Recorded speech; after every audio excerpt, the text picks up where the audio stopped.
There's something about Von Hess. Trying to model yourself on him or anything, are you, James? Oh, no. I think you tried to model Von Hess on me. Oh! You'd have to, otherwise you have to shrink 2 inches. He's only 6'3", isn't he? Because at least when we were younger, it was like, don't do that, but hey, love everybody. The hippies are here. Let's all take drugs and be happy and end the Vietnam War and everything will be great. The age of Aquarius is coming with the new millennium. And guess what? Carl Jung said that too. Isn't that wonderful? Let's all believe in Carl Jung. Yes, the new age is coming. Ion. Yeah, it's happening again. The crap is being sold again, isn't it? Oh dear, how sad. Never mind. Read another book instead. Where did that come from? Jesus Christ. I have no idea. Well, probably not him, actually. I don't think it came from him. Well, maybe it did. Who knows? Welcome back, everybody, to Jung To Live By. Today, we've got a double-pronged podcast in store for you. The first half, we start talking about how a man can prepare himself to receive the archetypal feminine. It's one of the most important things I think a man can do, and it's on the inside as well as on the outside. And of course, the same is true for women as well, because well, we then go afterwards and talking to why this might be relevant, especially in today's culture, because, of course, we live in a time, and we have done for quite a while now, where gender dynamics aren't exactly optimum.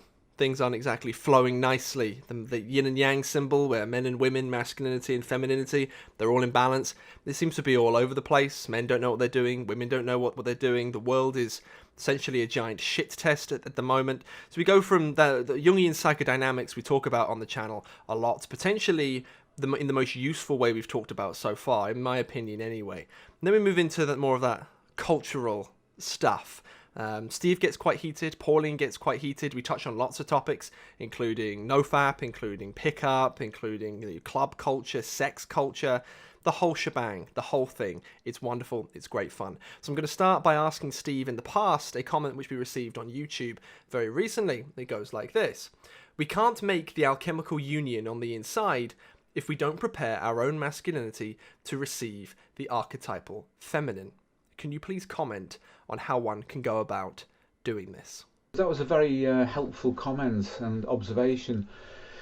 And in this sense then, it's worthwhile for us as men to understand the animus, and that's a worked example of how important that is, because there is a correlation, although it's not a direct one as such, a correlation between the animus inside a woman's psyche and our own innate masculinity. That correlation is more of a resonance than an exact correlation. So we can learn as men from the way that women experience the animus about how the genome broadly of the entire human species intends us to fulfill ourselves in relation to the feminine. So yeah, that's a very, very helpful comment. Do you have a view on that, love? Well, I see it as a reciprocal thing, obviously, because we're thinking in terms of relationships. Yeah. So in the same way that, as you say, men have to prepare themselves to receive the feminine, so do women have to prepare themselves to receive the masculine, that which is other to them. Yeah. And none of us really start off particularly conscious of that of that process or that connection to the opposite. So particularly for women, I think men certainly at the beginning can appear to be mysterious or difficult to understand, or maybe even frightening or threatening in some way. I mean, you see these themes played out in myths and fairy tales, and you know, in the culture at large. So they're the common themes, the common experiences. So I would say they're the kinds of things that for women they have to get to grips with if they're going to have real and meaningful relationships with outer men. Yeah, and I guess that's the significance really of the Von Hess figure in a top tier level with respect to the narrative and the women. It's not just Lilith he interacts with, it's pretty much all of the women in the story, including the birth scene in the 17th century as well, which is quite a dramatic scene if you follow it through. But he encounters a number of women there, including the midwife, the elderly midwife, who is a kind of a borderline figure between being a Christian and being a pagan, somebody who knows the mysteries of birth. And then there's the birth mother herself as well, who gives birth to this female child. and this is during a battle, isn't it? Yes. An intense fight, a historical battle that actually killed off more people as a percentage of the population of the city of Liverpool than did the Blitz, the bombing in the Second World War. Not overall, but in terms of a percentage of the population, it was pretty much a running battle and a massacre. And it's set at that time, and von Hess, as the Bavarian, a mercenary soldier in service of Prince Rupert of the Rhine, bursts into this room where a female child is being given birth to, strikes down the father. He's already expended his one shot in his pistol and blown the head off a young lad who tried to protect the birthing room. So it's quite clear in the story that this man is extremely dangerous. Clubs then with the butt end of his pistol the child's father to the ground, but doesn't harm him further because he notices that he wasn't armed. So you can see that there's an element of decision in this man about how much violence he uses. He uses violence when it's necessary, but he's there for another purpose. And he takes the child away from the mother, albeit through the medium, if you like, of the midwife. And he passes some soil from a little pouch into the child's mouth and says, "Lilith, it is you." He's recognised the child. This is a child who has not yet taken of its mother's milk, which in the story is highly significant. And he passes Lilith's birth soil into the child's mouth, displaces the soul of that child as such, and puts Lilith's soul into the body of the child and returns it to the birth mother. Now, you'd need to read the story to understand the full drama and the significance of that, but already it's alchemical. And you're getting an understanding of this man because the mother is grateful for the mercy that he didn't kill everybody in the room. And he says that, "I'll grant you that your life and your child's life, but my wish is that you name the child as I instruct, and the name of the child shall be Lilith, in remembrance of my mercy." And that's how the story unfolds. So immediately he's impressed himself upon the women. He's killed one young man, he's clubbed down the father of the child, he's expressed mercy to the women but displaced the soul of the baby. They don't know what's going on, they just see this little pouch and then this powder pass into the child's mouth. And then, as if in baptism, he says, "Lilith, it is you," in echo of what Adam had said in Eden when he first encountered her. So you see the animus then, violent but protective, but at the same time, in essence, fertilizing or refertilizing the birth of a female child with another soul or another spirit. And in this sense, a very special kind of spirit that represented the feminine platonic form as Lilith. So yeah, he is one heck of a character, von Hess of a character, one might say, by pun. So yeah, there you have it. This is how he makes his entry in the novel, because he's not there in Eden. He does have a backstory though, which first appears in the second instalment of the story. Any comments on that, James? You've read it, haven't you? Yes. It is that line which you just said there, which I don't think should be sort of fly under the radar in all the things that you're saying, because there's like so much value packed into there. You say that the animus is the one that breathes a new soul into a woman. Is that right? Yeah, he passes the soul through, which is Lilith's birth soil, which when she instantiates in Eden and passes through it, then it is in effect alchemically changed and it becomes her blood soil. It's only a particular area, it's not the entire garden, it's just where she appears and alters it. So it's alchemy immediately, and that's her blood red soil, that's sacred, and there's only a certain amount of it, of course, and it has to be protected. In the story, if something happens to Lilith's physical form, she can be reanimated and brought back into matter by passing that alchemically transformed soil into the body of a newborn child, but it must be before she's taken her mother's milk. And then it displaces that child's spirit and Lilith will be instantiated again. But she has to go through the normal maturation process. So in effect, von Hess disappears for a number of years and then returns in disguise, so he can pick up basically Lilith as she's about to fully realise who she is as she becomes fully conscious of herself, and as her latent powers in terms of her own lifespan development start to emerge. So her far memory then comes through the structure of that child, the remembrance of the pleroma and of Eden and of who she really is, and of her animus, to use that term in this context, against Eve and against all who have been issued forth from Eve's womb. So in that sense he is perfectly positioned to act as the archetypal animus, and the drama's acted out there in front of the midwife. The midwife recognises him when he comes back, that he was that Bavarian from all of those years ago. And of course he just dismisses it, you know, he's just a doctor, Dr. Maximilian von Hess of Bavaria, and he's an alchemist and a medical practitioner, and he's just returned to the city to set up practice there. But of course he's really there to present himself to Lilith, because she's just on the cusp of remembering who she is and what her goal and purpose is. So you, again, and even in the 17th century part of the story, which we haven't discussed thus far, you do see the evolution of the animus then. Also the father's still alive too, and he has no memory except that he was hit over the head, and some Bavarian came in during this massacre and saved his family on condition that a child be named after his wish, and his wish was that it should be called Lilith in remembrance of his mercy. But of course Lilith has no mercy in her at all for the descendants of Eve. That's not what she's there for. So highly significant. In the context of the narrative again, then, he had to find the right child under the right circumstances. That was in von Hess's gift. So it was by chance, if you like, he just happened to be there at that time for the birth of that child. But he took notice of how that had unfolded. Otherwise he probably would have just killed everyone, because that was his role. He was a mercenary, he was a paid soldier in service of Prince Rupert of the Rhine, the nephew of King Charles I of England during the English Civil War.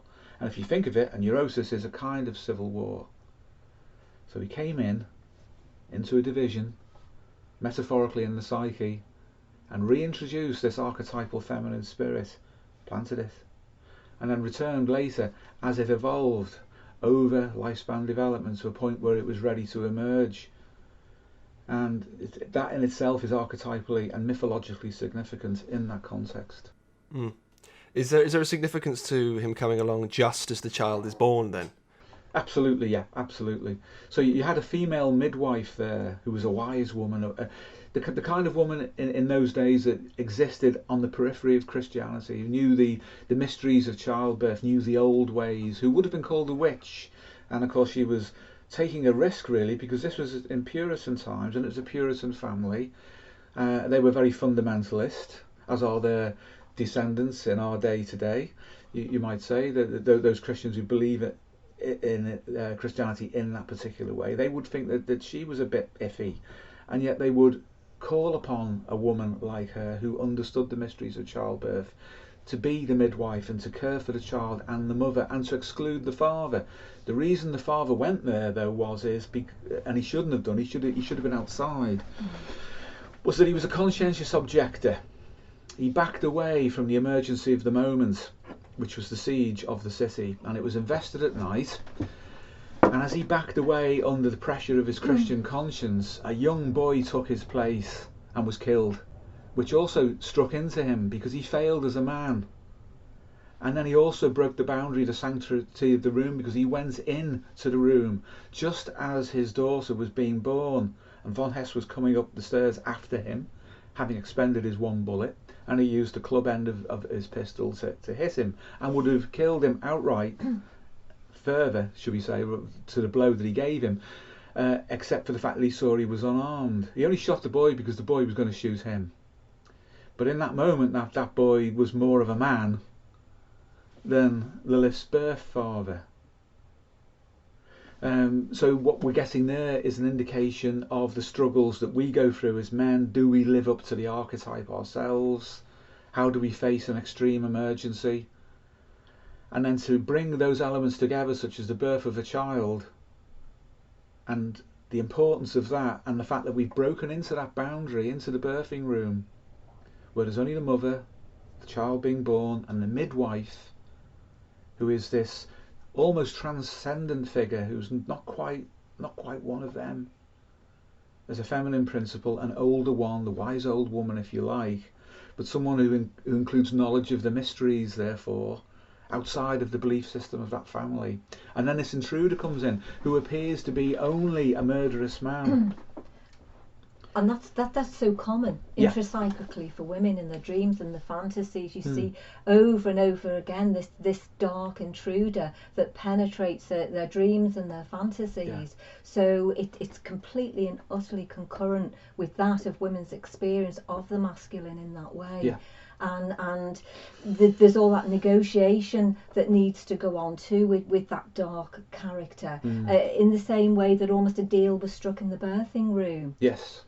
And like I say, it's so it impacts me every time I hear that, because if you, for example, you look at Clarissa Pinkola Estes' book Women Who Run with the Wolves, there's so much in that about initiation for women, and the dark man in dreams, and the appearance of him, and why he's there, and like you say too, even the midwife, that idea of giving birth and almost giving birth to the truth as well, which could be analogous with consciousness and coming to consciousness. Yes. And understanding these dark forces. So whilst it's a story and an outer drama, it's also an intra-psychic drama for women too. Yeah, thank you. And that's as it was written, and that's an excellent perspective that only a woman who was also a mother and who's gone through that could probably give a proper angle on.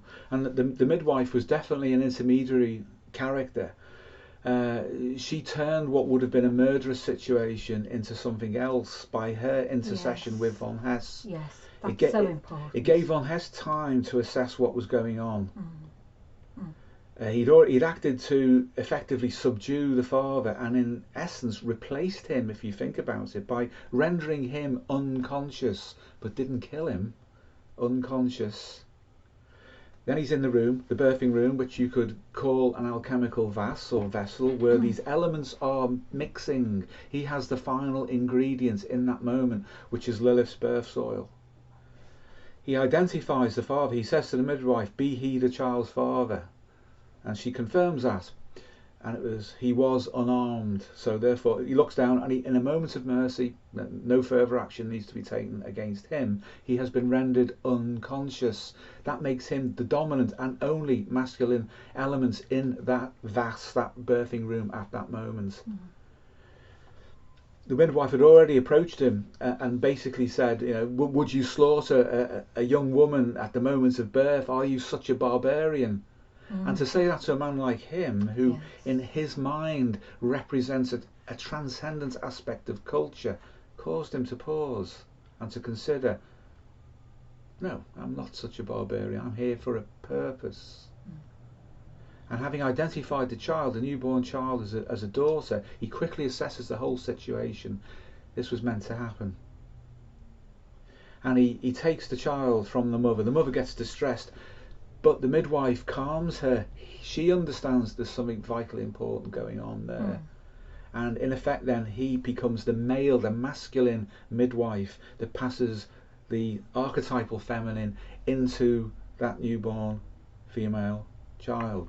Of course that child's actual soul has been displaced, or perhaps just contained within Lilith, because Lilith is the archetypal whole, the archetypal potential of all the feminine qualities. So in essence then that child has been displaced, but not completely, more absorbed or even metabolized into the archetype within the physical form of the child. Then once he understands that the situation is fine, he says, "I will protect you for as long as our occupation of the city lasts. No further harm will come to you or your family." And of course women instinctively in a moment like that will say yes. They'll say yes because they're safe, the child's safe, the husband hasn't been murdered, Well, he's no longer an enemy, von Hess. He's been transformed. Yes. Himself. And women do this. They make an enemy of that dark force within, of that dark intruder. Yeah. But I think the salient point there, Steve, for women is that the midwife is the developed woman in the room. Yes. She's the one who's psychologically developed, and in a way, it takes her to stand up to von Hess's strength. Yes. And that's an important part of that for women, really, that you don't try and match a man like that through your own animus as such, or by being an animusy woman. You do it through your strength as a woman. And I learned that from you. I learned that, which is why it's in the book. I mean, I've seen how Pauline's developed and dealt with so much in her life, and I have absorbed that into my own unconscious, where it's blended with this imago latently of von Hess and the masculine element, and that's how I was able to write that scene with authenticity. And that's why it's important for the masculine to understand the feminine, and for the feminine to understand the masculine, and then you get this synthesis of the two, which can produce the impression of an archetypal situation like that. Because in the story, von Hess has to withdraw then after the occupation of the city lasts, and the English Civil War goes on to its conclusion, and he comes back. I think it's in the story, it's actually 20 years later. It's a long time. He's not aged, of course, because he's already alchemically altered, and he is an archetype, and archetypes are ageless. But he comes back to claim Lilith, because he knows by now she will be ready. She would have already developed some consciousness of herself, and in fact she has. She started to create mischief around the town amongst the Puritans, and that's quite powerful how that's done, in terms of appearing in their dreams, fascinating the men as well. She is different. She's very, very different, and her father is very protective, her biological father, very, very protective of her, because he knows, even if not consciously insofar as he would articulate it, he knows instinctively that she is on the edge of acceptance by that culture, and that at a moment's notice she could be branded as being some kind of a witch. And he's even considering moving the family over to the colonies in America to escape the potential damage that Lilith will cause to herself by her willful spirit that's breaking the boundaries of the Christian society within which they live. But Lilith is frivolous, and she's acting out in the same way that she did in Eden as well. So she needs her von Hess to come back at this point and get her ready for her necessary transformation.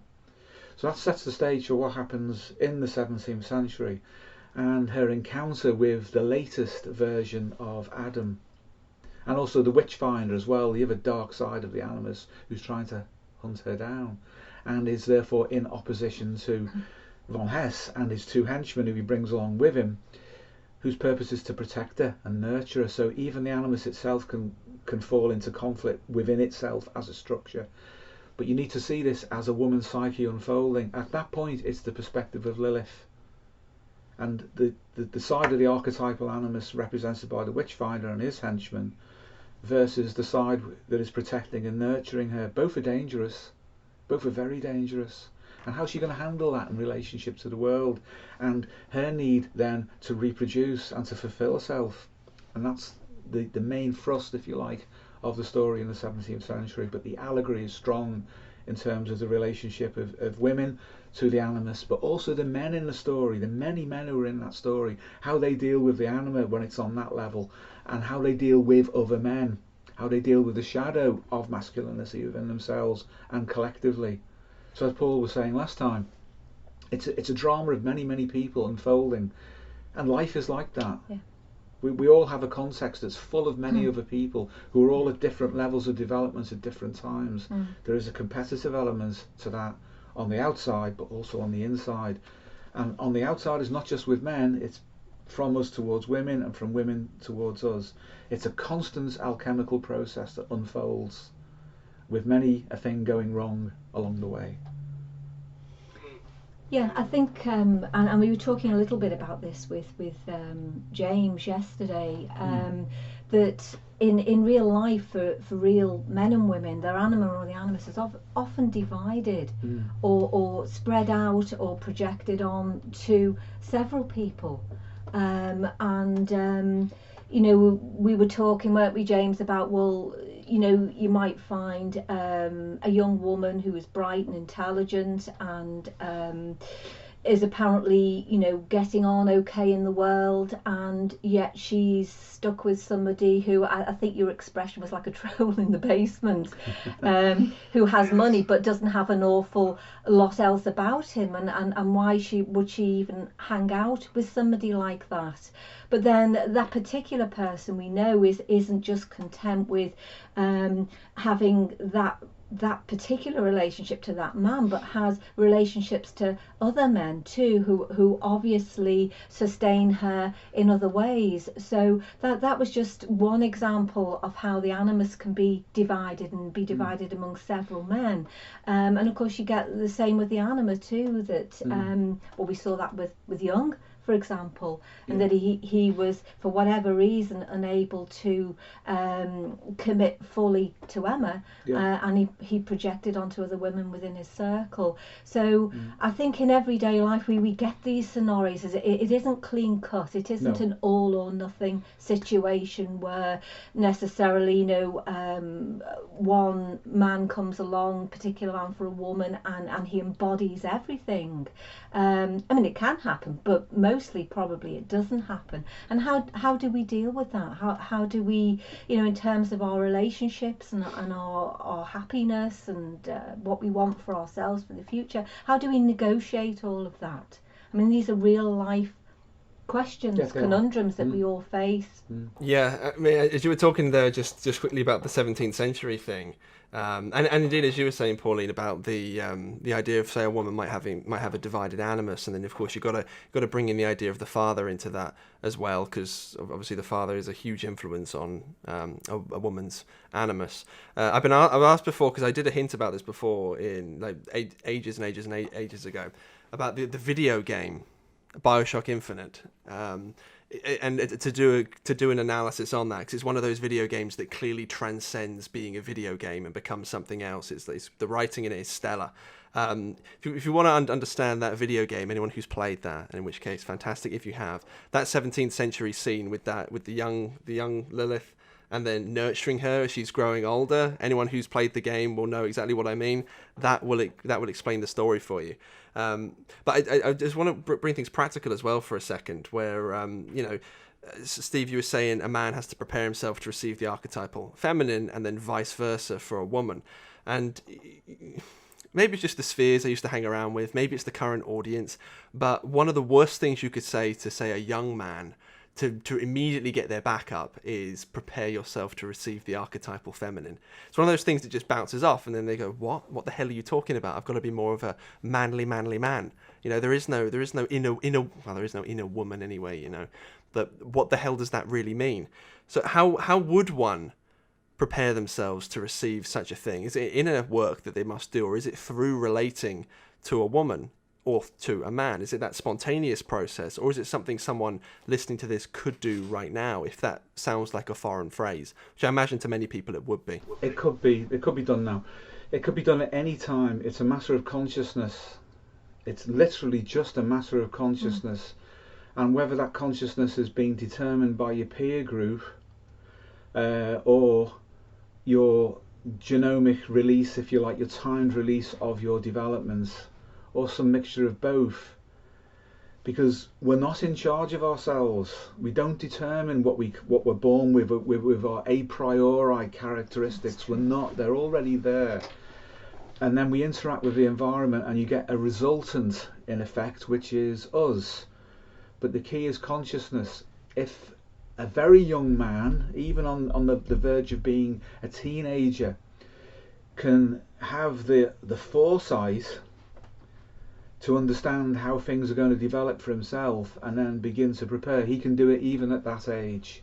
He can. It's unlikely though, because his biological pressure at that age will be pushing him more towards the peer group, and that's on the side of the species as a whole, that young men will do that. They will bond together in groups. They will basically become soldiers, or the pool from which the group, the tribe as a whole, can draw on the physical resources to to protect itself as a whole from.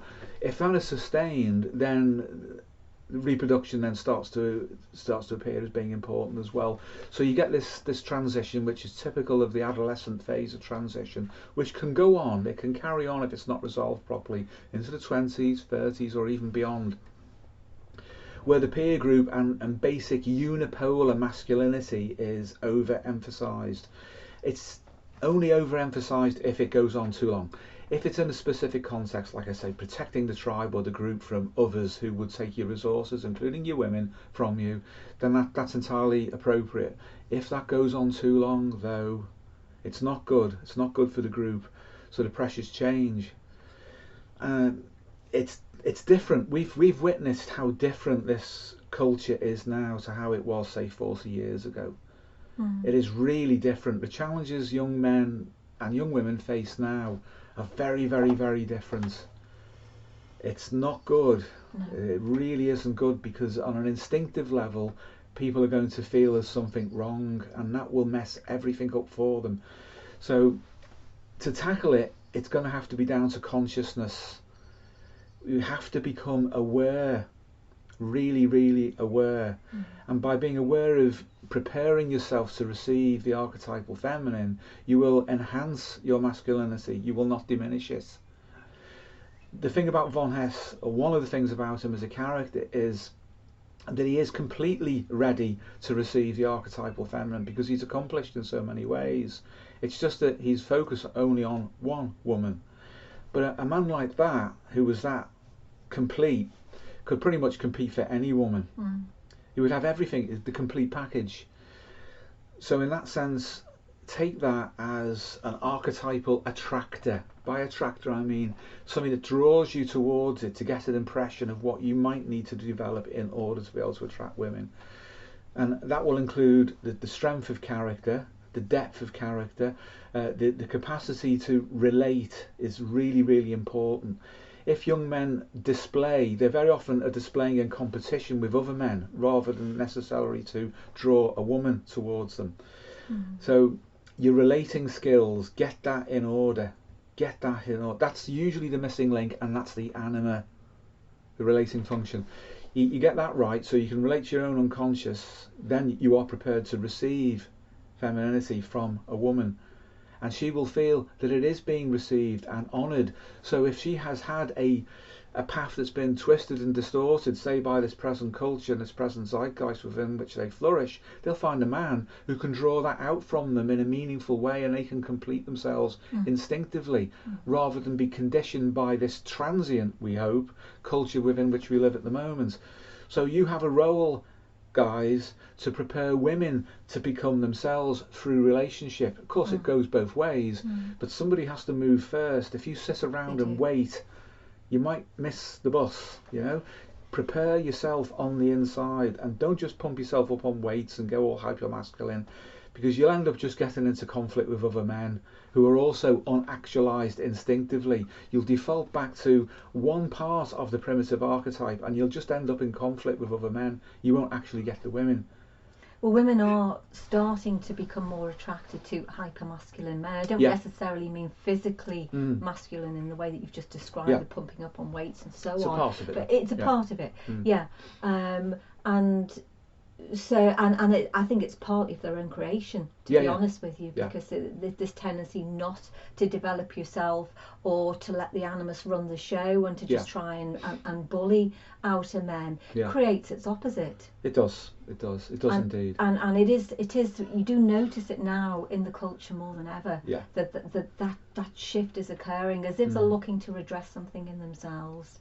Yeah, definitely. I mean, they're going to default more towards instinct, and this will be unconsciously. So as they lose their femininity, they're either going to be attracted to, dare I say it, wimps. Yes. Because they can bully them. Yeah, they can just work out on them. Work out on them. There's your troll in the basement, by the way, just to bring that in. Which means their animus will just beat them up psychologically and psychosocially. Yeah. Or they'll be drawn towards the fantasy of your basic archetypal man.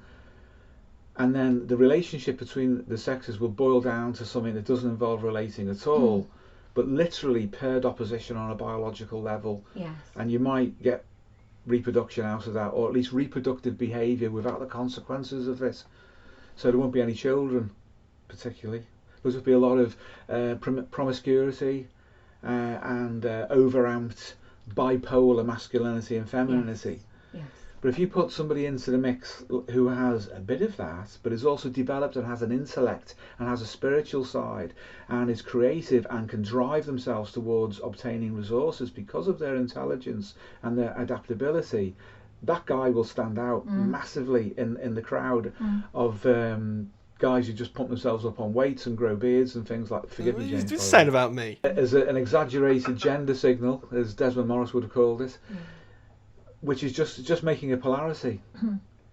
It'll have some consequences, but if women lose touch with their instinctive and archetypal identity, then you need to attract them in a different way than just being something to be hated, to be competed with, because their animus will try and compete. Oh, it will. And it's happening, isn't it? It's happening in the culture now. It is. The solution for women is really very simple, and that's to become strong women. Yes. And not pseudo men.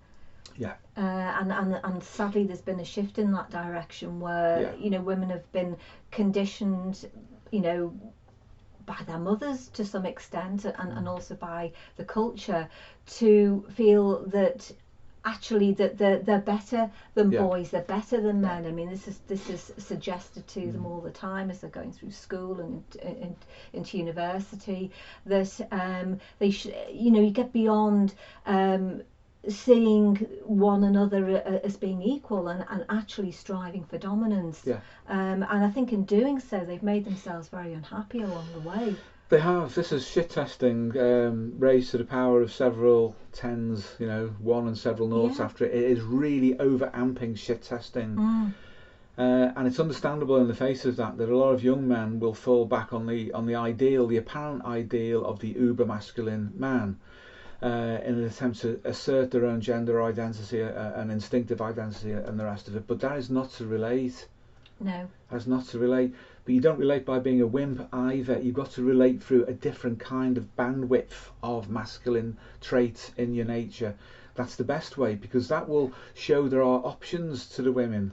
That will say, oh, wow, what's going on here? Suddenly you tick more of the boxes. You'll tick more of the boxes, the instinctive boxes, the virtual image boxes, as Jung would have called it, with respect to the biological and inherited anticipation of the bandwidth of the masculine.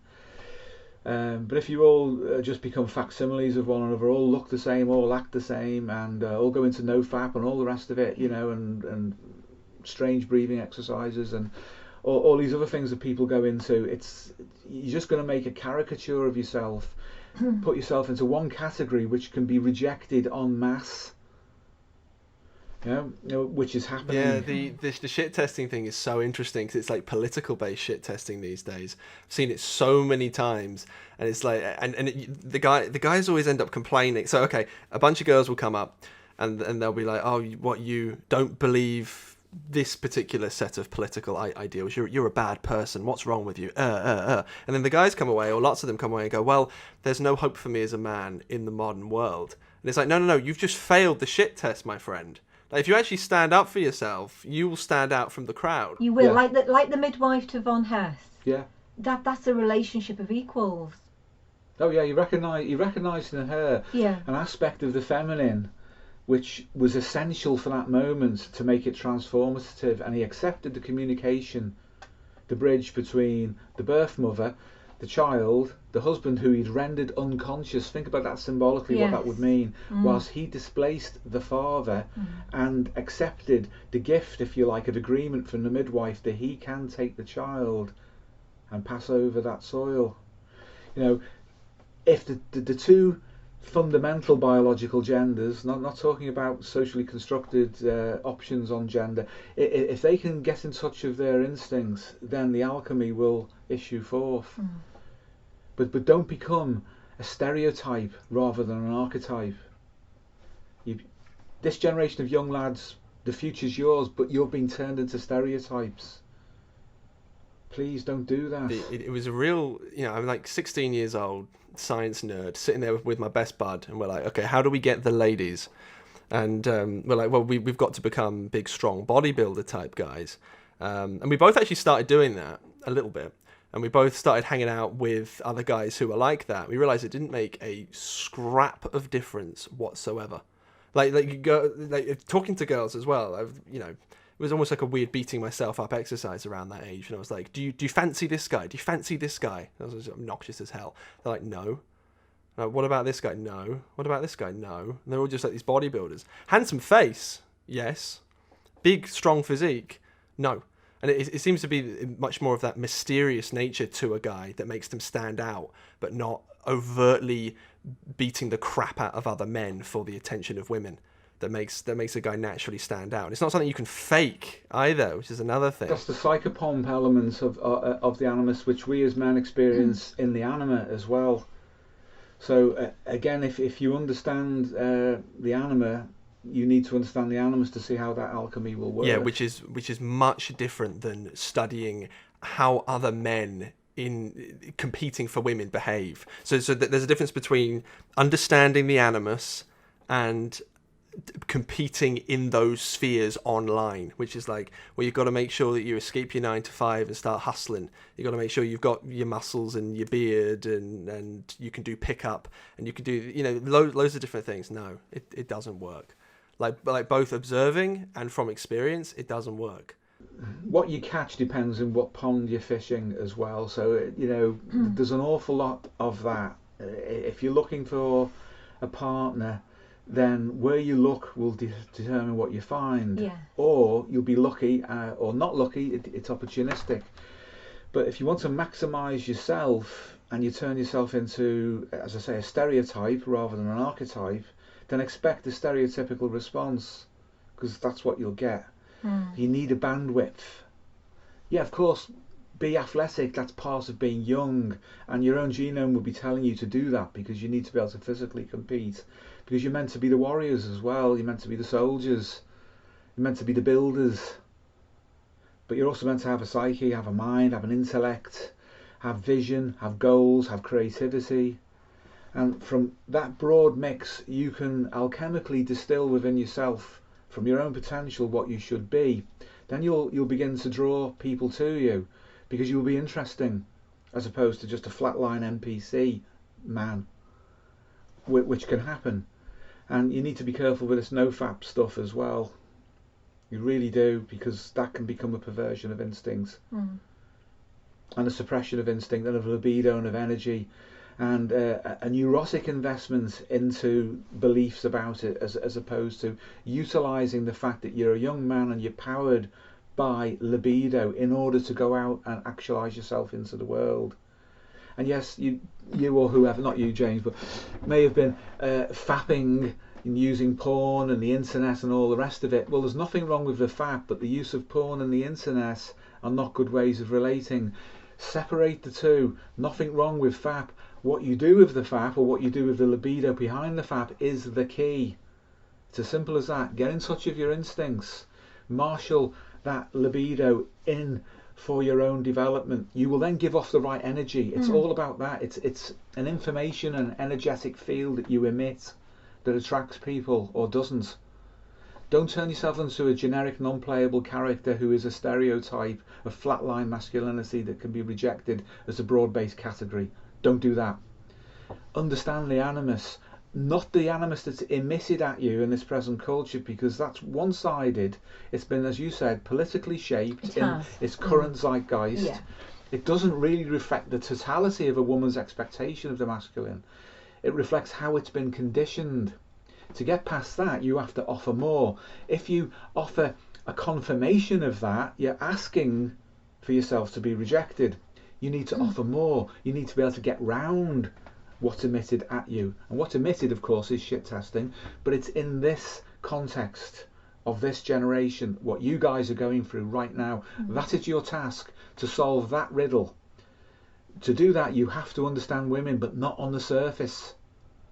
Because a lot of them are very confused and don't know what they're doing themselves. No, a lot of them are in a right mess. Yeah, in changing yourself, you'll change women. Yeah, it's alchemy. Just like the example we gave yesterday of the guy and his wife, and in that moment, there was a bit of alchemy done. So the guys can have an effect. Yeah, definitely. There's no doubt. Definitely. Yeah. And if you make yourself a caricature, you'll be drawn to another caricature to confirm through confirmation bias that what you've done was the right thing when it wasn't.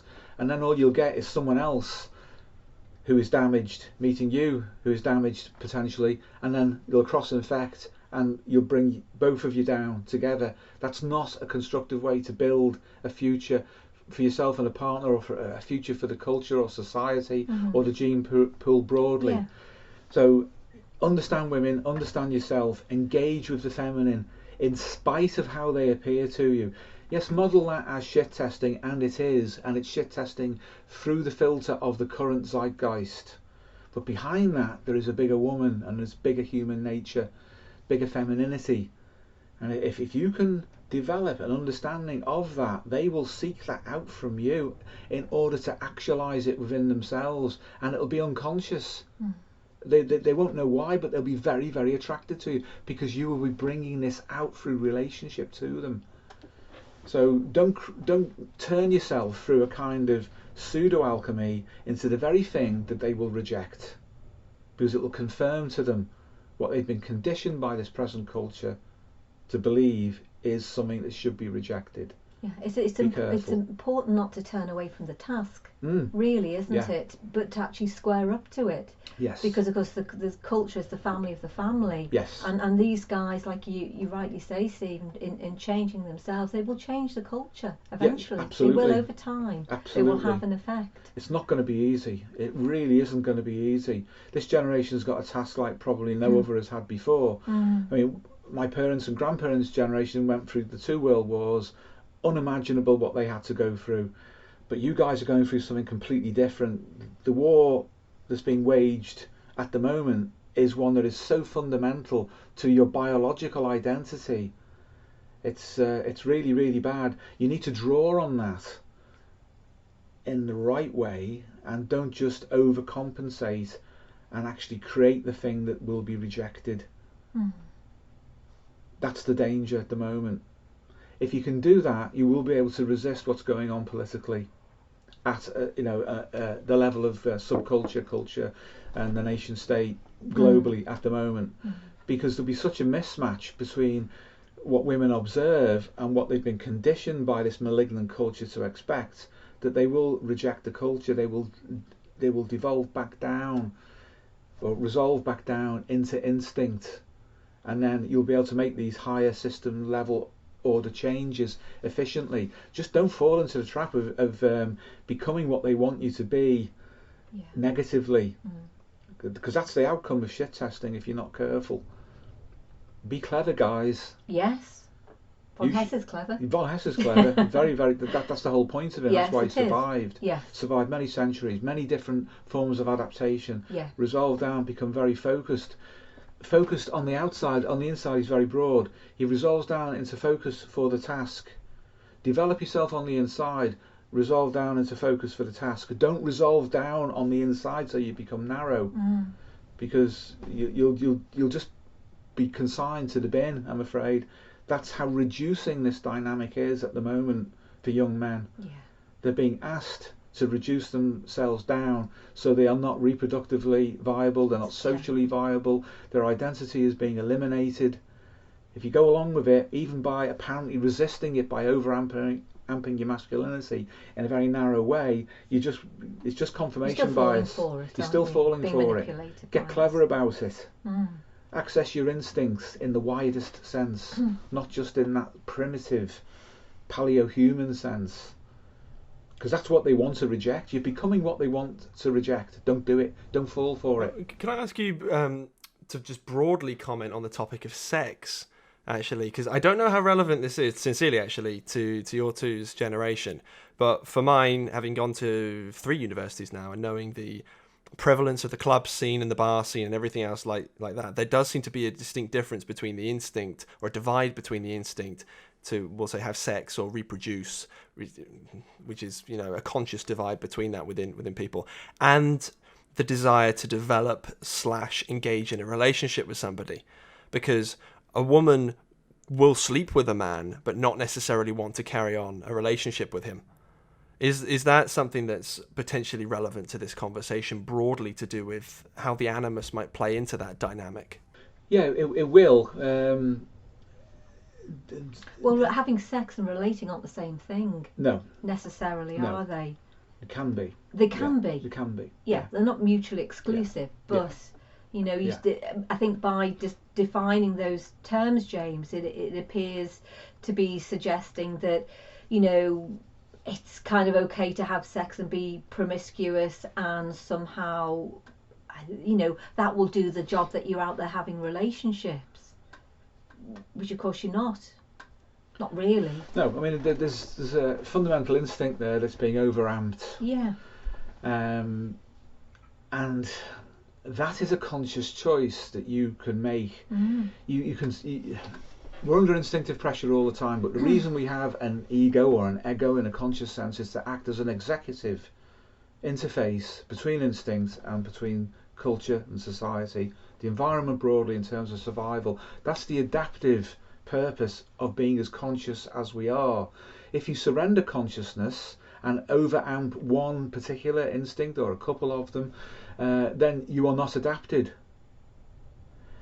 If you think about it, that's going to reduce fertility in the long run. It's going to increase the possibility, and it is happening, of sexually transmitted diseases. Yeah. It will break down the family as a unit, and wherever people think about families, the option to not have them is not as good, as, even with all its problems, of having a family.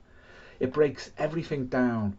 It's a catabolic decline by overamping one instinct, or two, or however you want to conceive of those instincts, suppressing the others and lowering consciousness. Yes, there has to be conscious engagement with them, doesn't it? It's a general biopsychosocial dysfunction at all levels. Yeah. That's what you're seeing now.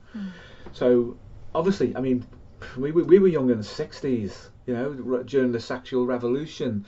And in the hippie phase, when all your psychedelics started to kick off, and all the drug taking, and so there was a lot of that kind of thing going on then, but it is different now. It's different. There's a different ambience. The hippies, bless them, meant well, but they were immensely naive, consciously. Now, people don't seem to mean quite so well. There's a lot of destructiveness going around. Hippies talked about love. Everything was going to be love. It's not about that now. The buzzword's hate. Hate is everywhere. Hate is seen everywhere. Hate is a currency of exchange, and power is the currency of exchange. But back in the 60s, everybody was supposed to love everybody else, and everything would be wonderful. Of course, that wasn't going to work, but it was less malignant than this. This is absolutely destructive from the top down. And, you know, you guys, this is your battle, this is your fight, this is where your heroism, the men and the women, the young men and the young women, have to fight this battle. Otherwise, when you guys get into middle age or late middle age and look back on your life and look forward for what you've got left, you're probably going to wonder what went wrong during that phase where generically there was such a low level of consciousness that you were manipulated right across the board, and instead of love and instead of procreation, there was promiscuity and hate everywhere. It's the dark side of the feminine, isn't it? Unfortunately, it's what happens when the dark side of the feminine runs rampant. And it brings out the inferior side of the masculine, not even the dark side of it, but the inferior side, the destructive side, the self-destructive side, the self-neutering side, the denial of instinct, and even this no-fap movement. Frankly, my own personal view is it's like that. There is nothing wrong with the expression of libido so long as you don't harm anybody. Yes. Nothing. It's an instinct, it's energy. You need to engage that properly. You really do. No-fap is just going to suppress you even more. Don't you realise you're being neutered? That's what this is all about. You're being neutered. And you're doing it to yourself because you're agreeing with it. You're going along, you're not disagreeing with it. It's important not to be complicit, isn't it? Yeah, don't be complicit with it. But also don't turn into an aggressive, primitive man who goes out and attacks women and does all the things that they want you to do, to be stimulated into doing that. Because that's what they want. They want to suppress you, so you divide and split. And you either become a complete wimp, or you become the very thing that they say that you are, the monster that they're trying to make you become. Either way, it's lose-lose. Find the middle path. Find the totality of the bandwidth of your instincts as a man and develop them and move forward along that line. You'll get the balance there, and you'll fulfill a broader bandwidth of your wholeness. And by doing that, you will trigger that in women who will suddenly become very receptive to what they're experiencing. Don't give them the confirmation bias, and don't give yourself the negative confirmation bias either. But to be fair to men, women have to develop themselves and not make men into monsters. Yeah. Because it's so easy to do. It is. Isn't it? It is. You know, when you feel attacked, you feel as if you're being undermined on the inside, and you just project it out, and then the enemy is out there rather than within, and so there's work for women to do as well. There is. In order to allow that to happen. There is, yeah. Strange times. It's the lady too yesterday. I know that podcast hasn't come out yet, the one we did yesterday, which essentially was a woman talking about masturbation and looking for animation through it. So whether it's that, and she didn't in this particular case need porn in order to do that, but that like you say, that engagement with libido and understanding what the symbolic nature of that might be is far more helpful than denying somebody the expression of it, whether it's a man or a woman. I mean, on that subject of masturbation, thanks, love. When we were, when I was young anyway, a couple of years older than Pauline, masturbation wasn't spoken about like it is now. It's like it's normal, but pathological at the same time now. When I was young, it was, you don't talk about it, but everybody knew it went on. And then all that happened is that the energy that went into that then went into relationships, and it was considered, that's what you do. It's something you get over and then put it into a relationship. But it's not normal, so don't do it. You'll go blind and crap like that, which is what we were told when we were young. Don't do that, you'll go blind. That didn't happen, by the way. I don't need glasses. I do use. So you must have done it then. I use a magnifying glass, but I don't use glasses. So anyway, we didn't go blind, but in a way, metaphorically, and if you think about the Oedipal myth and how King Oedipus went blind, you guys are being turned blind now by the perversion of libido that's being suggested to you, that no fap at all, not nothing. Talk about it, so it's like it's normal, and then you're told it's abnormal. What kind of a double bind trap is that for your libido and your energy? Because at least when we were young, and it was like, don't do that, but hey, love everybody. The hippies are here. Let's all take drugs and be happy and end the Vietnam War and everything will be great. The age of Aquarius is coming with the new millennium. And guess what? Carl Jung said that too. Isn't that wonderful? Let's all believe in Carl Jung. Yes, the new age is coming. Ion. Yeah, it's happening again. The crap is being sold again, isn't it? Oh dear, how sad. Never mind. Read another book instead. Where did that come from? Jesus Christ. I have no idea. Well, probably not him, actually. I don't think it came from him. Well, maybe it did. Who knows?